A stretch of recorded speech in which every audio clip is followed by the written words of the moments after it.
Bonjour les pros de l'IMO. Au programme de cette vidéo, le questionnement binaire de nos acquéreurs. Quesaco. En fait, j'aurais tout aussi bien pu intituler cette vidéo « Comment aider nos acquéreurs à se positionner après une visite ». Je suis certain que cela vous parle beaucoup mieux. Vous êtes prêts?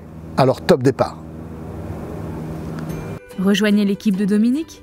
Il vous fera bénéficier de son expérience, de ses formations et des outils du réseau AOSIMO. Vous toucherez 85% sur toutes vos ventes. Quoi de plus frustrant que de voir partir des acquéreurs qui n'arrivent pas à se décider après une visite, qui pourtant vous semblaient des plus prometteuses. Ils vous ont montré un véritable intérêt, posé les bonnes questions, et pourtant ils sont incapables de faire une offre d'achat ou même de vous dire que ce bien ne les intéresse pas. On va réfléchir, on vous rappellera, fin de la visite, rideau. Que celui à qui cela n'est jamais arrivé me contacte d'urgence, je me ferai un plaisir de l'inviter pour une vidéo, voire même un long métrage. Cette situation que nous connaissons tous provient dans la majorité des cas du mode de questionnement binaire de nos acquéreurs. Un raccourci, une paresse, une facilité dont notre cerveau s'inspire quasiment à chaque fois que nous devons prendre une décision importante. La réflexion de nos acquéreurs en fin de visite se limite le plus souvent à une question binaire. Celle-ci. Doit-on faire une offre d'achat et donc décider de nous engager ou doit-on attendre pour ne pas prendre le risque de nous tromper? Comme j'ai eu l'occasion de vous le dire sur certaines formations, depuis la nuit des temps, nous sommes conditionnés pour éviter tout danger et limiter les risques. Pour notre acquéreur, il est donc normal qu'il préfère choisir la seconde solution, la moins risquée et surtout la moins anxiogène. Contrairement à ce qu'on pourrait penser, c'est une très bonne nouvelle, même une excellente nouvelle.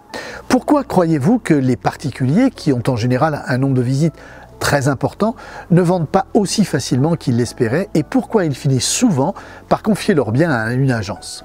Non, la thèse des visites touristiques que nous avançons parfois ne suffit pas à expliquer ce phénomène. La vérité, c'est qu'un particulier n'est pas un professionnel et qu'à la fin de la visite, il laissera ses visiteurs à leur questionnement binaire, alors qu'un véritable professionnel les accompagnera tout au long de la visite et au final les aidera à ne pas céder à la facilité d'une simple réflexion binaire. Au contraire, il les conduira à une analyse plus large de la situation pour leur permettre de se positionner de manière positive ou négative. C'est aussi grâce à ce talent que vous pourrez immédiatement ou ultérieurement rediriger vos visiteurs vers un autre bien afin de ne pas, comme je l'entends trop souvent, les cataloguer trop rapidement de simples touristes et perdre à jamais l'opportunité d'en faire de véritables clients acquéreurs. Nous ne sommes pas des ouvreurs de portes.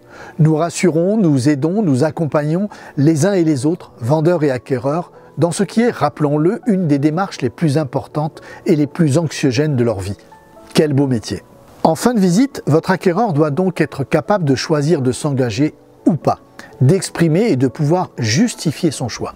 Il ne doit pas se retrouver seul face au questionnement binaire que notre cerveau tente systématiquement de nous imposer à chaque fois que nous devons nous engager et prendre une décision importante. Comme pour vos vendeurs, c'est la vision globale que vous leur offrirez qui vous permettra d'accomplir votre mission. L'adéquation entre leur projet et le bien visité, la comparaison avec tous ceux qu'ils auront déjà vus, les particularités de leur recherche, leurs impératifs, leurs contraintes et les limites budgétaires.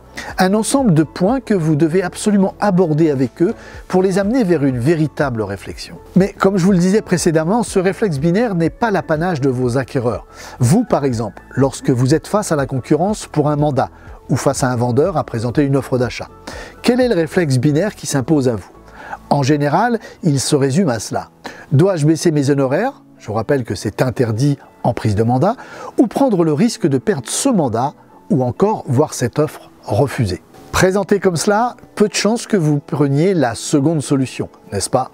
Même si c'est rassurant de savoir que vous êtes humain et que votre cerveau fonctionne comme celui de vos congénères, il n'en reste pas moins que dans pareille situation, il vaudrait mieux que vous vous posiez la question de manière différente. Par exemple, comment puis-je me différencier face à la concurrence? Ou encore, comment puis-je valoriser mon travail aux yeux de mon vendeur? En conclusion, prenez le temps de vous mettre à la place de vos acquéreurs et de vos vendeurs. Menez-les à de véritables réflexions et analyses. Évitez-leur de tomber dans le questionnement binaire vers lequel les poussera immanquablement leur cerveau. Je vous retrouve la semaine prochaine pour une nouvelle vidéo. En attendant, portez-vous bien, faites de belles ventes et souvenez-vous, Mandataire IMO, c'est plus de 120 vidéos gratuites à partager et à commenter. Merci d'avance, très bonne semaine à tous. AOSIMO, réseau de mandataires spécialistes en immobilier. Un pack complet à 85 €, Une réversion de 85% sur toutes vos affaires.